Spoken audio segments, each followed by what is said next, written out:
സമുദ്രത്തിനടിയിലെ സ്വർഗം അഥവാ ശ്രീകൃഷ്ണന്റെ ദ്വാരക. ഗുജറാത്തിലെ ജാംനഗർ ജില്ലയിലെ പ്രധാന പട്ടണവും മുനിസിപ്പാലിറ്റി പരിധിയിൽ വരുന്ന പ്രദേശവുമാണ് ദ്വാരക.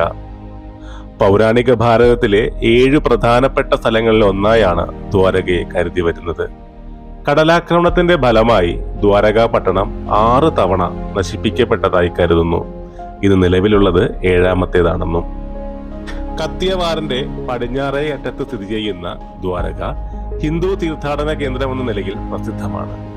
ശ്രീകൃഷ്ണന്റെ രാജധാനി ഇവിടെയായിരുന്നു എന്നാണ് വിശ്വാസം. ദ്വരവതി, ദ്വാരാവതി, കുശസ്ഥലി എന്നീ പേരുകളും ദ്വാരകയ്ക്കുണ്ടായിരുന്നു. ശ്രീകൃഷ്ണന്റെ നേതൃത്വത്തിലുള്ള യാദവരെ ജരാസന്ധന്റെ ആക്രമണത്തിൽ നിന്നും രക്ഷിക്കുവാനായി വിശ്വകർമാവാണ് ദ്വാരകാപുരി നിർമ്മിച്ചതെന്നും ശ്രീകൃഷ്ണന്റെ സ്വർഗാരോഹണ ശേഷം ഈ നഗരം സമുദ്രത്തിൽ മുങ്ങിപ്പോയി എന്നും മഹാഭാരതത്തിൽ പ്രസ്താവിച്ചിരിക്കുന്നു. ഉദ്ധവ, ഇന്നേക്ക് എന്റെ സ്വർഗാരോഹണം കഴിഞ്ഞ് അധിക ദിവസം കഴിയുന്നതിന് മുന്നേ തന്നെ വിശ്വകർമാവ് പണിത ഈ ദ്വാരക സമുദ്രം വിഴുങ്ങും. അതോടുകൂടി കലി അവന്റെ യുഗം ആടിത്തിമിർക്കാൻ തുടങ്ങും. ശ്രീകൃഷ്ണൻ ഉദ്ധവന് നൽകിയ മുന്നറിയിപ്പ് പോലെ തന്നെ ദ്വാരകയെ വൈകാതെ തന്നെ വരുണൻ തന്റെ മടിത്തട്ടിലേക്ക് കൊണ്ടുപോയി. ഇന്ന് അവിടെ കാണുന്ന ദ്വാരകാധീശ ക്ഷേത്രം പണിതത് ശ്രീകൃഷ്ണന്റെ പൗത്രനായ വജ്രനാഭനായിരുന്നു. അനേകം സഹസ്രാബ്ദങ്ങൾ ആർക്കും പിടികൊടുക്കാതെ മനുഷ്യന് നിഗൂഢമായ രഹസ്യമായി ശ്രീകൃഷ്ണന്റെ സ്വർഗാരോഹണത്തിന് ശേഷം ദ്വാരക അവശേഷിച്ചു. സമുദ്രത്തിന്റെ അടിയിൽ അധിനിവേശ ശക്തികളിൽ നിന്നും പ്രകൃതി തന്നെ ഒളിപ്പിച്ചു വച്ച ഹിന്ദു രാഷ്ട്രത്തിന്റെ പ്രൗഢഗംഭീരമായ പൈതൃകം അതിന്റെ യഥാർത്ഥ പിൻഗാമികളുടെ കൈകളിലേക്ക് ഈ രാജ്യം എത്തുന്നതുവരെ കാത്തിരുന്നു.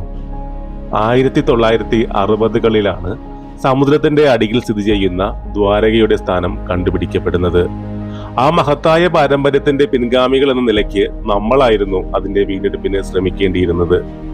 എന്നാൽ അന്നത്തെ കാലത്ത് അങ്ങനെയുള്ള സാഹചര്യം ഉണ്ടായിരുന്നില്ല. ആരും അതിനായി തയ്യാറായുമില്ല. എന്തും കൃത്യമായ സമയത്ത് കൃത്യമായ വ്യക്തികളുടെ അല്ലെങ്കിൽ പ്രസ്ഥാനങ്ങളുടെ കൈകളിലേക്ക് എത്തുമ്പോഴാണ് മൂല്യവത്താകുന്നത്. ദ്വാരകയെ കേന്ദ്രീകരിച്ച് ഇന്ന് ഗുജറാത്ത് സർക്കാർ അണ്ടർ വാട്ടർ ടൂറിസം വികസിപ്പിക്കാൻ പോവുകയാണ്. അങ്ങനെ നമ്മുടെ പൈതൃകം ലോകം മുഴുവൻ അലയടിക്കും. ഏറ്റവും ഉയർന്ന പ്രദേശമായ ഹിമാലയത്തിലും സമുദ്രത്തിന്റെ അടിത്തട്ടിലും ഒരുപോലെ പൈതൃകം അവശേഷിക്കുന്ന, അതിൽ അർച്ചന ചെയ്യാൻ കഴിയുന്ന ഭൂമിയിലെ ഒരേ ഒരു ജനതയാണ് നമ്മൾ. അതിൽ നമുക്ക് തീർച്ചയായും അഭിമാനിക്കാം.